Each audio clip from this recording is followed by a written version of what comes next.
चलिए साथियों, फिर से आप सभी को मेरा प्यार भरा नमस्कार, नमस्ते, नमस्कार, आदाब, सत श्री अकाल, वणक्कम, राम राम। आई होप सभी स्वस्थ होंगे, मस्त होंगे, ज़बरदस्त होंगे और एसलीपीएस में हैं तो बिल्कुल स्वास्थ्य और समृद्धि का बेहतर एक जो समावेश है वो सबके जीवन में हो ही रहा होगा। तो साथियों, जैसा कि मैसेज में मेंशन किया ही था कि जो आज की ट्रेनिंग है वो जो कंदवर्गीय फसलों में जो कॉम्बिनेशन पैक्स लगता है उसके बिहाफ पे रहेगी। तो जो भी हम जब ग्राउंड में जाते हैं तो जो कंद वर्गीय फसलों में जो भी कॉम्बिनेशन चाहिए, चाहे वो एडब्ल्यूपीएल का हो, चाहे वो मार्केट का कॉम्बिनेशन हो, वो कौन कौन सी परेशानियां हैं जो किसानों को फसलों में आती हैं, वो कौन कौन सी बीमारियां हैं जिनको लेकर किसान परेशान रहते हैं और उनका निदान हम कैसे कर सकते हैं, वो कौन कौन से प्रोडक्ट्स हैं जिनके बिहाफ पे हम बहुत अच्छे तरीके से किसानों की सहायता कर सकते हैं, हमारी सेल को भी इंक्रीज़ कर सकते हैं। तो उसके बिहाफ पर आज की ट्रेनिंग बहुत ज़ोरदार और ज़बरदस्त होने वाली है। लेकिन उस ट्रेनिंग को शुरू करने से पहले आपसे कुछ चंद एक रिक्वेस्ट है कि जहाँ तक संभव हो सके अगर वीडियो को ओपन कर सकते हैं तो बहुत बढ़िया है, क्योंकि कंसंट्रेशन बना रहेगा।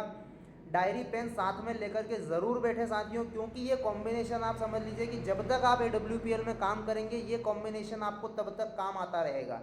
क्योंकि सिर्फ कंपनी का कोई सा भी प्रोडक्ट चेंज होगा लेकिन उस बीमारी के लिए वो कंटेंट चेंज होने वाला नहीं है। तो ये कॉम्बिनेशन आपको लगभग बहुत समय तक काम में आने वाले हैं।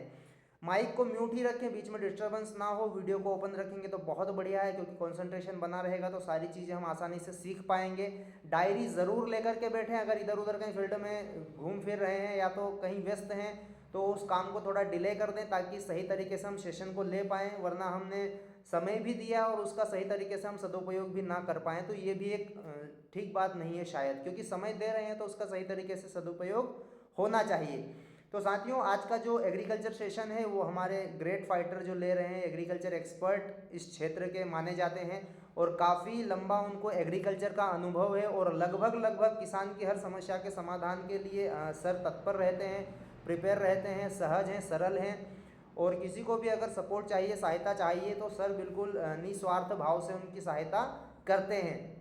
कुछ भी हो, भले कॉम्बिनेशन बताना हो, किसी दवाई के बारे में बताना हो, किसी बीमारी के लिए प्रोडक्ट चाहिए फसलों में, तो बिल्कुल सर से हम बेझिझक उन सारे सवालों के जवाब पूछते हैं और सर हमें वहाँ से वो सारी चीज़ें बताते हैं। चाहे वो कहीं बिजी भी हैं तब भी अपने समय में से समय निकाल कर वो हमें कहीं ना कहीं उन चीज़ों की सलाह देते हैं। और उनके बिहाफ पे काफ़ी अच्छे से हम एग्रीकल्चर यहाँ पर कवर कर भी रहे हैं और आने वाले समय में कवर करेंगे भी सही। तो साथियों, क्या आप सभी तैयार हैं? आपके बिहाफ पे क्या मैं उनको बुला लूँ? हेलो। Yes sir. आपकी जी सर, जी सतर्कता, सर। आपकी सहजता जरूरी है, नहीं तो पता पड़े कि हम बुला ले और कोई कहाँ कोई कहाँ कोई कहाँ और समझ में ही ना पड़े क्या हो रहा है ना। तो चलिए साथियों, जी अगर सर, आपने बुला हामी लेंगे। भर दी है तो अब हमें उन्हें पैनल पर बुला लेना चाहिए। तो साथियों, आप सबकी ज़ोरदार तालियों के बीच में मैं इस गूगल पैनल पर आमंत्रित करना चाहूँगा हमारे ग्रेट फाइटर लीडर, हमारे एग्रीकल्चर के एक्सपर्ट मिस्टर लाखन नागर सर को। Sir please welcome on the Google panel, बहुत बहुत स्वागत है आपका। आप आइए और जो कंदवर्गीय फसलों में जो भी चीज़ें लगती है, जो भी बीमारियां लगती है, उनमें कौन कौन से हमें प्रोडक्ट मार्केट के डालने चाहिए, कौन कौन से हमारे AWPL के डालने चाहिए जिससे बीमारियां भी ना लगे, फसल का उत्पादन भी बेहतर हो, तो वह सारी जानकारी आप हमें साझा कीजिए। तो बहुत बहुत स्वागत है सर पैनल पर आपका, मोस्ट वेलकम।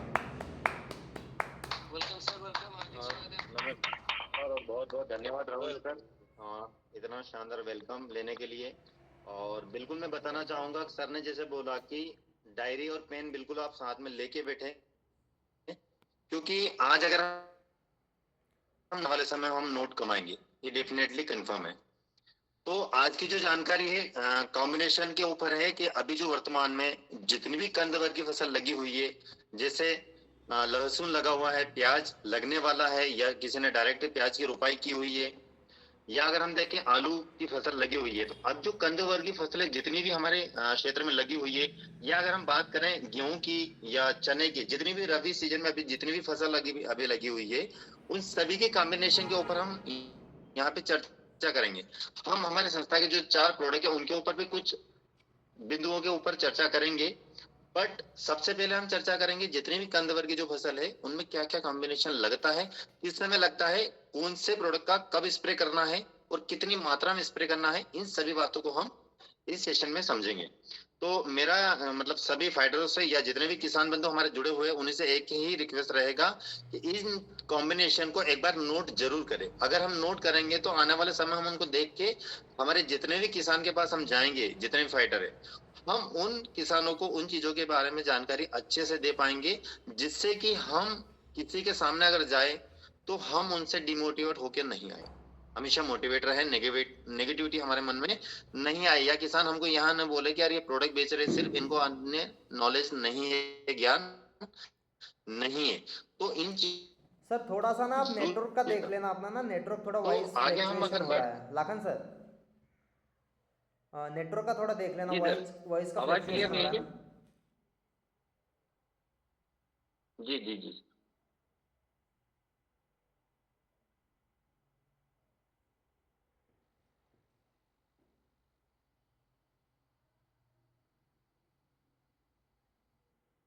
कंटिन्यू करो सर आप। आ रही सर आवाज? आप हाँ अभी ठीक है, बहुत आवाज आ बढ़िया, रही है? शानदार। बहुत शानदार आ रही।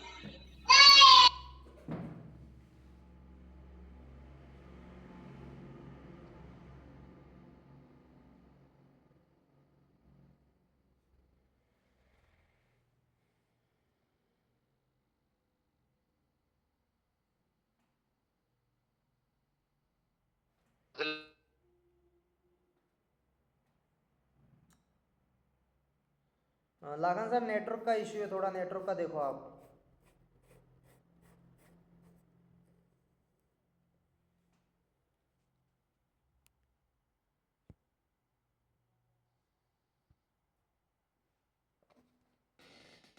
हाँ।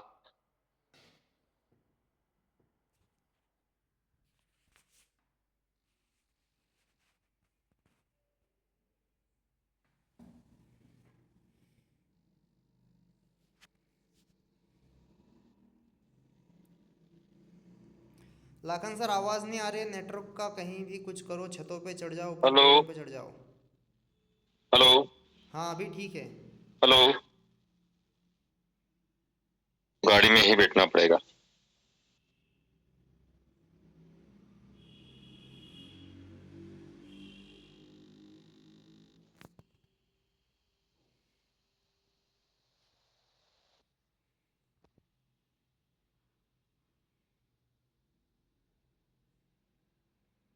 हेलो, हाँ सर बोलो। अब विजिबल है सर आवाज? हाँ अभी ठीक है, अभी ठीक है, कंटिन्यू करो। तो मैं बताना चाहूंगा, जैसे आप स्लाइड में देख पा रहे हैं कि कंदवर की फसलें के लिए हमको बेहतर कॉम्बिनेशन चाहिए। अब कॉम्बिनेशन क्यों हमें डालना है, उसके लिए सबसे जरूरी है कि हम हमारी फसलों में, अगर जैसे बहुत सारे किसान पूछते हैं कि हम यूरिया, डीएपी या एनपीके खाद जब डाल रहे हैं तो आपका अलग से कॉम्बिनेशन किट क्यों हम डालें, या कई सारे लीडरों का भी सवाल होगा कि यार ये सारी चीजें हम डाल रहे हैं तो अलग से कॉम्बिनेशन किट का खर्चा क्यों हम अलग से करें। तो मैं बताना चाहूंगा कि अगर हम जैसे मान के चलो एनपीके डाल रहे, यूरिया है, डीएपी, अन्य एमओपी है, तो उन चीजों का अगर हम कॉम्बिनेशन देखें या माइक्रोन्यूट्रिएंट्स की कमी देखें, या फिर अगर देखें न्यूट्रिशन मतलब पोषक तत्वों की, अगर मेन फसल जितनी भी हम लगाते हैं टोटल करीब करीब 12 प्रकार के पोषक तत्वों की आवश्यकता उनमें पड़ती है। अब उनमें मेनली अगर देखा जाए तो सबसे जो मुख्य पोषक तत्व होता है वो हमारा होता है एनपीके, यानी कि नाइट्रोजन, फास्फोरस और पोटाश। ये तीन पोषक तत्व है जिनके माध्यम से, या अगर कहा जाए तो इनकी आवश्यकता हमारी फसलों में सबसे ज्यादा मात्रा में होती है। अब आगे हम स्लाइड के माध्यम से अगर देखें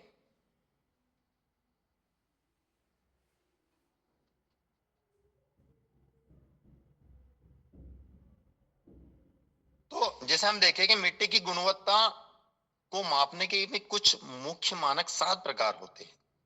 सबसे पहला अगर देखा जाए तो हमारी जो जमीन है, आज अगर देखा जाए तो जैसे स्लाइड में आप देख रहे हैं कि पोषक तत्वों को पकड़ कर रखने की क्षमता, तो आज हम जितनी भी मार्केट के रासायनिक फर्टिलाइजरों को यूज कर रहे हैं काफी लंबे समय से, तो जो पोषक तत्व उनके माध्यम से मिलना चाहिए, जो जमीन हमारी उसको पकड़ने की जो क्षमता होनी चाहिए बिल्कुल खत्म हो चुकी है। आगे हम देखें पीएच जो लेवल होता है, आज हमारी जमीन का पीएच लेवल बिल्कुल जीरो हो चुका है। मतलब यानी कि जो हमको चाहिए होता है पीएच लेवल जमीन का 6.5 से 7.5 होना चाहिए, आज अगर हम देखें तो लगभग 9 तक वो पहुंच गया है, जिससे हमारी जो जमीन है वो क्षारीयता की ओर बढ़ने लगी है। फिर हम देखें जलधारण क्षमता। पहले जलधारण क्षमता की अगर हम बात करें, एक बार जब हम पानी हमारी जमीन को देते थे तो लगभग 20 से 25 दिनों में या 20 दिनों के बाद में पानी डालना होता था। बट आज अगर हम देखें तो जलधारण क्षमता बिल्कुल कम। हम जो जितना भी मार्केट का रासायनिक डाल रहे हैं उससे हमारी जो जमीन वो कठोर हो चुकी है, जिसके कारण से जल धारण क्षमता बिल्कुल खत्म हो चुकी है, यानी कि बहुत कम हो चुकी है, जिससे जमीन फटने लगी है और पानी अंदर तक, सात सतह जो होती है उसके अंदर तक नहीं जा, हवा का संचार हमारा पूरा गड़बड़ हो चुका है। साथ में अगर हम देखें तो मिट्टी में उपलब्ध जो कार्बनिक तत्व होना चाहिए वो कार्बनिक तत्व खत्म हो चुके।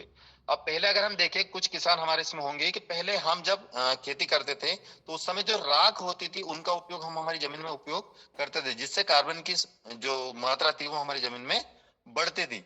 बट अगर आज हम देखें तो हमारे पास राख उपलब्ध ही नहीं है, ठीक है। उसके कारण से या हम कार्बनिक तत्व, जैविक जो प्रोडक्ट होते हैं जिसमें कार्बन की मात्रा होती है वो हम आज डाल ही नहीं रहे। फिर मिट्टी में उपलब्ध जीवाणु, मतलब जो बैक्टीरिया, अगर कहा जाए जीवाणु या जीव जो होते थे, मित्र जीव हमारे, जैसे केचुआ हुआ या मुख्य जीव जो भी जो होती थी, आज वह हम यूरिया, डीएपी, एनपी जो तेजाब की मात्रा डाल रहे हैं उससे वो सारी चीजें नष्ट हो चुकी है। खनिज तत्व जो होना चाहिए वो बिल्कुल, मतलब हमारी जो जितनी भी फल सब्जियां हम खा रहे हैं उनमें जो स्वाद होना चाहिए खनिज तत्वों के माध्यम से, वो स्वाद भी बिल्कुल चेंज हो चुका है। आगे हम अगर देखें तो लगभग किसानों की अगर हम बात करें तो लगभग 85% किसान, या मैं अगर कहूं तो 99% जो किसान हैं लगभग आज भी एनपीके और डीएपी को ज्यादा महत्ता देते हैं बजाय पोषक तत्वों के। अब होता क्या है, अगर ये दो प्रोडक्ट की अगर हम बात करें तो एनपीके जो होता है, जैसे मैंने पहले ही बताया, मुख्य पोषक तत्व हमारा एनपीके, जिसमें आपका नाइट्रोजन, फास्फोरस और पोटाश आता है जो कि मुख्य पोषक तत्व। दूसरा इसके ऑप्शन में अगर किसान को अगर एनपीके नहीं मिलता है तो डीएपी का सहारा लेता है, जिसका फुल फॉर्म होता है डाई अमोनियम फास्फेट। अब इसका अगर देखा जाए तो डाई अमोनियम फास्फेट अगर हम हमारी जमीनों में डालते हैं तो लगभग ये 21 दिन बाद काम करना स्टार्ट करता है। इसके अंदर जो नाइट्रोजन होता है वो तो एट ए टाइम काम करता है, बाकी अगर फास्फोरस का अगर हम देखें तो लगभग 21 दिनों के बाद काम करता है। तो क्या सिर्फ एनपीके या डीएपी डालने से हमारी फसल का उत्पादन आ जाएगा? तो शायद आंसर होगा नहीं। फिर आगे हम अगर देखें तो बाकी चीजें, जैसे मान के चलो अब लहसुन हुआ, प्याज हुआ, या जितनी भी कंद वर्गीय जितनी भी फसलें हमारी हो रही है उनमें हम 2 बीघा का डोज इसमें जैसे हमने बनाया हुआ है, तो हमारा जो प्रोडक्ट है, सबसे पहला जो प्रोडक्ट हमारा है भूमिठा, जो कि एक नॉर्मली अगर हम देखें तो मिट्टी को मुलायम और फोसरी बनाने का काम करता है, साथ में नमी को लंबे समय तक बनाने का काम करता है। ये अगर हम डालते हैं तो लगभग 2 बीघा में 4 किलो वाला जो पैक हम 4 बैग डलवाते हैं, 4-4 किलो के, यानी कि 1 बीघा में 2 भूटा हम डलवाते हैं। साथ में इको हरियाली हम 1 डलवाते हैं, अगर हम काम्बो किट उसके साथ डलवाते हैं तो हम इको हरियाली 1 ही डलवाते हैं। ये दोनों चीजें तो कॉमन है लगभग जो हम डलवा ही रहे। अब सर ने एक बात फिर आपको यह बोले थे कि सिर्फ अगर हम हमारे प्रोडक्ट डालते हैं तो इतना बेहतर उत्पादन नहीं मिलता है जितना हमको चाहिए होता है, कितना किसान हमसे संतुष्ट होगा जरूर, बट अगर कल से किसी समस्या जड़ से रिलेटेड अगर कीट उसमें लगता है, फंगस अगर लगता है, तो उसमें कहीं ना कहीं मार्केट का कॉम्बिनेशन हमको इसमें ऐड करना होगा, जिसमें हमने इसमें लिखा हुआ है अगर जड़ों में फफूंद आ रही। अब फफूंद किस कारण से आती है? जैसे मान के चलो अभी हो रही है गर्मी, दिनों में गर्मी और रात को ठंडा मौसम, जब गर्म और ठंडा जब होता है तो उसमें फंगस पैदा होती है। अब फंगस पैदा अगर होती है तो आपका जो पौधा है, लहसुन हुआ, प्याज हुआ या आलू हुआ, वो सही से ग्रोथ नहीं कर पाता और ऊपर की जो टहनियां होती है वो पीले पड़ने लगती है, और ये लगभग अभी सभी किसानों को देखने को अपनी फसलों में मिल रहा होगा। तो इसके लिए हम यहाँ पे यूज करेंगे थाइफेनाइड मिथाइल 70% WP, ठीक है, इसको नोट कीजिएगा आप। और ये हमको डालना है, अगर हम इसको जमीन से अगर डालते हैं तो लगभग 250 ग्राम प्रति बीघा, और 2 बीघा का जैसे कॉम्बिनेशन है तो इसमें 500 ग्राम हमारा लगेगा। तो जितनी भी जड़ों में या जो आपने कंद डाला हुआ उसमें फंगस जो लगती है उसको कंट्रोल करेगा हमारा थाइफेनाइड मिथाइल। अब ये अलग अलग नामों से आता है, बायर कंपनी का एक रोको करके, बायोस्टेट कंपनी का रोको आता है।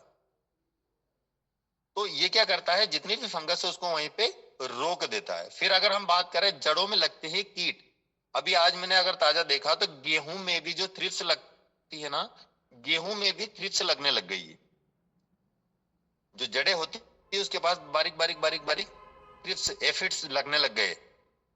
तो वही लगभग लहसुन या कंद वर्ग की जितनी फसल है उसमें भी लग रही है। क्यों? अब ये हो क्या रहा है? क्योंकि हम अंधाधुंध मात्रा में रासायनिक खादों का उपयोग कर रहे हैं।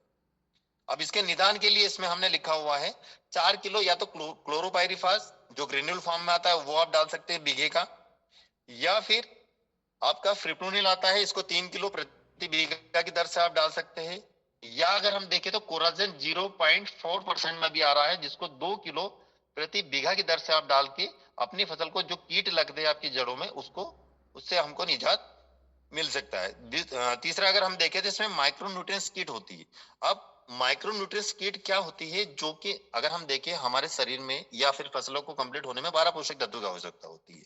अब हमने शुरुआती लेवल पे अगर देखा तो एनपीके या यूज करेगा किसान, या फिर डीएपी, या फिर यूरिया या पोटास, इन 4-5 चीजों के माध्यम से पूरा। तो 7 से 8 प्रकार के जो पोषक तत्व होते हैं उनमें कहीं ना कहीं माइक्रोन्यूट्रिएंट्स जो किट होती है वो अपनी एक अहम भूमिका निभाती है। अब माइक्रोन्यूट्रिएंट्स किट में होता क्या क्या है? एक आपका जिंक सल्फेट होता है, मैग्नीज सल्फेट होता है, मैग्नीशियम सल्फेट होता है, बोरोन, आयरन, मोलिब्डेनम, कॉपर, ये कई सारी ऐसी चीजें होती है जो कि हमारी उस कंद वर्गीय फसल के उत्पादन बढ़ाने में काफी सहयोग करती है। अब जैसे हम जिंक सल्फेट का अगर हम देखें तो अभी जो ठंड का जो मौसम है इसमें क्या होता है, अगर जिंक सल्फेट की कमी होती है आपकी फसलों में तो ऊपर की जो टहनियां होती है, जो पत्ते कोमल पत्ते होती है वो पीले पड़ने लगती है। साथ में जिंक सल्फेट आपकी जो फसल होती है ठंड के मौसम में उसको रोग प्रतिरोधक बनाने में सहायक होता है। साथ में मैग्नीज की अगर हम बात करें तो ये प्रकाश संश्लेषण का काम करता है। मैग्नीज की अगर हम बात करें तो ये प्रकाश संश्लेषण साथ में पौधे को ग्रोथ और क्लोरोफिल की मात्रा बढ़ाने में काम करता है। आयरन की अगर हम बात करें तो ये पीलापन जितना भी आता है, जैसे गेहूं अगर हुआ या लहसुन हुआ तो उसको पूर्ति करता है आयरन हमारा। जिंक सल्फेट की अगर हम बात करें तो गेहूं की जो फसल होती है इसके साथ में, जैसे अभी गेहूं भी लगा हुआ है तो उसमें भी टहनियां जिनकी पीली होती है, या फिर गेहूं लास्ट में जब उसका जो दाना होता है वो पतला पड़ता है, वो भी जिंक की कमी से ही होता है। साथ में अगर हम बात करें इन सभी डालने से सारा काम हो जाएगा तो नहीं, इनके साथ भी आपको जो मार्केट का रासायनिक फर्टिलाइजर है, हाँ उसकी मात्रा आप 10 से 20% तक कम कर सकते हैं, पर उसको डालना अनिवार्य ही रहेगा। आपको 50 किलो एनपीके ले ले इन सारी चीजों के साथ, और अगर यूरिया अगर हमको डालना है तो 2 बीघा में आप 1 बोरी या 2 बोरी ज्यादा डाल ले। और ये चीज जितना भी आपको फर्टिलाइजर या खाद डालना है वो लगभग 45 दिन के पहले पहले आप डाल सकते हैं। उसके बाद में कोई सा भी फर्टिलाइजर आपको अपनी जो कंद वर्गीय फसल है उसमें नहीं यूज करना, ज्यादा 50 दिन। अब होता क्या है, किसान हमारी फसलों में ग्रोथ के लिए, हरापन देने के लिए 2 महीने, 2.5 महीने, 3 महीने तक की जो अवस्था होती है तब तक इसको यूरिया देता। अब यूरिया देने का नुकसान क्या है, जब लास्ट तक हम यूरिया देते हैं तो हमको हरापन या पौधे की जो उठाव या ग्रोथ है वो तो बहुत अच्छी दिखती है, बट अगर हम उसका स्टोरेज करते हैं तो स्टोरेज जब लास्ट तक लंबे समय तक, जैसे पिछले साल का कई सारे किसानों ने अभी तक भी स्टॉक किया हुआ है। अब जिन्होंने यूरिया मात्र 60 या 50 दिन की अवस्था तक दिया था उनका कंद आज भी मजबूत है और ठोस है। और जिन किसानों ने कैल्शियम नाइट्रेट या फिर यूरिया 2 महीने के बाद भी दिया था उनका कंद कहीं ना कहीं कम, उसका वजन जो है काफी गिर गया और सूखने लग गया था। तो जो कॉम्बिनेशन किट हम डालेंगे इसमें आपको अलग से बाकी और कोई चीज अन्यथा ऐड करने की जरूरत नहीं। इसमें सल्फर भी ऑलरेडी, जो सल्फेट जो लिखा हुआ था मैग्नीशियम सल्फेट, जिंक सल्फेट, इसमें सल्फर की मात्रा ऑलरेडी कंप्लीट है। तो इन चीजों के माध्यम से हम हमारी फसल का उत्पादन अच्छा और लंबे समय तक उसको स्टोरेज कर सकते हैं। आगे हम देखें तो स्प्रे वाली जो बात आती है, अब स्प्रे जैसे इसमें लिखा हुआ है पीजीपीआर और एग्रो 90। अब अभी बहुत सारे किसान ऐसा है कि हमारी फसल जैसे पीली पड़ रही थी, उसको अच्छा अगर ग्रोथ देना है तो किसानों ने क्या है, पीजीपीआर भी उसमें ले लिया, 2 बीघा में 1 ले लिया, इको हरियाली भी 1 ले लिया और एग्रो 90 भी पूरा 1 ले लिया। तो ये बिल्कुल गलत डोज है, और अगर कहा जाए तो ये ओवर डोज हो चुका है। इको हरियाली अगर आपको यूज करना है तो लगभग 45 दिन के पहले पहले आप यूज करिएगा उसको। 2 से 3 बीघे तक आप एक इको हरियाली को यूज करवा सकते हैं स्प्रे में, और एग्रो 90 आप लगभग 3 बीघा में 250 ml तक आराम से ले सकते हैं, और अगर चाहे तो उसकी मात्रा बढ़ा सकते हैं, उससे नुकसान हमको किसी प्रकार का नहीं रहेगा। और अगर हमको कीटनाशक या फंगीसाइड का स्प्रे अगर हमको करना है लहसुन में, या उसके जो कंद जब बनने लगता है उस समय इसका स्प्रे हमको करना है, उसके पहले लहसुन या कंद वर्गीय, जैसे आलू में तो जल्दी स्प्रे होता है, ये लहसुन और प्याज की अगर हम बात करें तो लगभग 2 महीने के बाद में हमको लहसुन की फसल में स्प्रे करना स्टार्ट करना है। क्योंकि अगर जल्दी अगर हम स्प्रे करेंगे तो हो सकता है कि जो कीट है वो आपकी फसल पे जल्दी आएंगे और आपको बार बार हर 8 दिन 10 दिन 8 दिन 10 दिन में स्प्रे करना होगा। तो इसलिए लगभग 2 महीने के बाद ही हमको पीजीपीआर का इस्तेमाल भी करना है। अब पीजीपीआर इस्तेमाल जब कंद बनने लगे हमारा उस समय भी करना है, और उस समय अगर आपको कीट का हल्का फुल्का अगर लगे तो उसके साथ आपको एक इमिडाक्लोपीड 17.8 करके लिक्विड में आता है, जो कि लगभग 50 से 60 ml प्रति बीघा डलता है। लगभग 100 ml भी अगर हम देखें तो 1 एकड़ या 2 बीघे में हम इसको कंप्लीट कर सकते हैं। अब फंगीसाइड भी हमको लेना होता है, तो फंगीसाइड अगर हमको लेना है तो इसमें डोज हमने पूरा बनाया हुआ है। 250 ग्राम लगेगा आपको मेटालेक्सिल प्लस मेनकोजेब, ठीक है। तो ये हम स्प्रे में भी इसका यूज कर सकते हैं अच्छे से और बेहतर उत्पादन ले सकते हैं। और बिल्कुल मैं बताना चाहूंगा कि कभी भी पीजीपीआर और इको हरियाली दोनों एक साथ में यूज ना करें। क्यों कि दोनों का जब फॉल्ट होगा तो क्या होगा, एक तो ओवरडोज हो जाएगा, साथ में किसान का खर्च भी बढ़ेगा। तो क्यों ना हम उसको एक एग्रो 90 के साथ में पीजीपीआर अगले स्प्रे में इसको यूज करवा दे, उसके साथ मार्केट का कीटनाशक या फिर फंगिसाइड भी इस्तेमाल करवा दे। ग्रोथ अगर हमें चाहिए, और हाँ मैं बिल्कुल पैनल के माध्यम से बताना चाहूंगा, एक बार अगर हमने स्प्रे इको हरियाली का कर दिया है तो लगभग उसको अगर दोहराना है तो लगभग 20 से 25 दिन के बाद ही उसको रिपीट कीजिए। उसके पहले हमको रिपीट उसका नहीं करना है, क्योंकि अगर रिपीट अगर हम करेंगे और उसकी मात्रा अगर ज्यादा हुई तो वो नुकसानदायक भी हो सकता है। इसलिए सोच समझकर, और ये जो डाटा मैंने बताया इसको बिल्कुल नोट डाउन करें, और अगर फिर भी किसी प्रकार की कोई दिक्कत हो तो मुझसे संपर्क कर लीजिएगा। मैं बेझिझक आपको सारी चीजें क्लियर यहां से कर दूंगा। और आगे बात करें फिर से, तो गेहूं में कहा था, गेहूं में भी थ्रिप्स आने लग गई है। गेहूं में भी थ्रिप्स आने लग गई है। तो गेहूं में जैसे आपको पीलापन दिख रहा है, गेहूं चांस के माध्यम से या फिर कतार से कतार के बीचों में सूखने लग गया है, पीला पड़ रहा है, तो उसको जब आप निकालेंगे जमीन से तो उसमें कुछ बारीक बारीक एफिड्स आपको दिखेंगे। उसका निदान भी सर मैं इसी में बता देता हूं। तो लगभग 3 किलो से 5 किलो क्लोरोपाइरिफास जो ग्रेनुल आता है वो आप डाल सकते हैं, या अगर आपको यूरिया देना है तो क्लोरोपाइरिफास 50% आप खाद के साथ, यूरिया खाद के साथ या डीएपी खाद के साथ मिक्स करके उसको बुरकाव करके पानी डाल सकते हैं, तो वाली समस्या का निदान हो जाएगा। अगर ये दोनों चीजें आपकी हो चुकी है और अगर आपने पानी भी डाल दिया, यूरिया भी डाल दिया, जिसके बाद ये समस्या आ रही है, तो आप ऊपर से स्प्रे के लिए लगभग 250 ml प्रति बीघा की दर से इमिडाक्लोपीड 17.8 का अगर स्प्रे करेंगे तो भी आपकी जो समस्या है उसका निदान यहाँ से बहुत अच्छे तरीके से आपको मिल जाएगा। तो आशा करता हूं कि आपको जो जानकारी मेरी ओर से मैंने दी आपको समझ आई होगी, और आशा करता हूं कि बहुत अच्छे से समझ आई होगी। तो इसको आप बिल्कुल अपने फील्ड में मतलब उपयोग कीजिएगा, और हो सकता है इन जानकारियों के माध्यम से आपकी जो सेल है, आज अगर मान के चलो 20 एचपी 50 एचपी आ रहा तो हो सकता है कल से उसको डबल भी हो जाए, और अगर हम मेहनत नहीं करेंगे तो जीरो भी हो सकता है। तो मेरी ओर से इतना ही था। Thank you so much. और तो राहुल सर। बिल्कुल सर, बहुत बहुत धन्यवाद। आपने जो जानकारी शेयर की है, जो जानकारी साझा की है, काफ़ी अच्छे से वो सारी चीज़ें बताई है। अगर ये चीज़ें हम करते हैं तो डेफिनेटली बढ़िया तरीके से हम उन चीज़ों को मेंटेन कर पाएंगे, और बढ़िया तरीके से हम भी अपनी सेल को भी कर पाएंगे, और अच्छे से किसानों को वो चीज़ें भी बता पाएंगे जो किसानों की आवश्यकता है।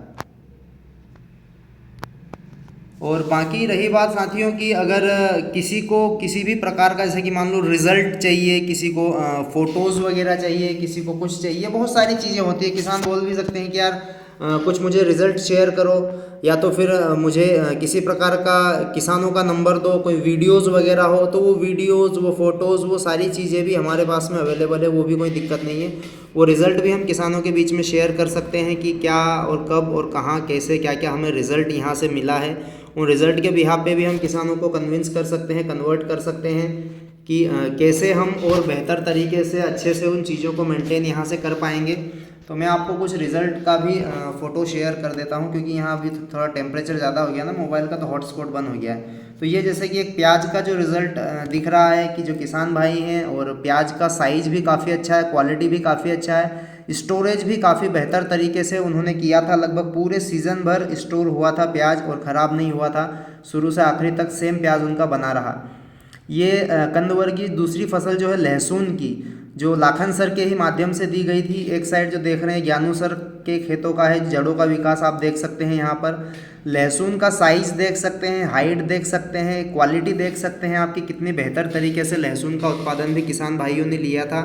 और साक्षात्कार भी है कि इनका वीडियो भी है, साथ में इनकी पिक्चर्स भी है कि कैसे अच्छे तरीके से हम कंदवर्गीय फसलों में रिजल्ट ले सकते हैं।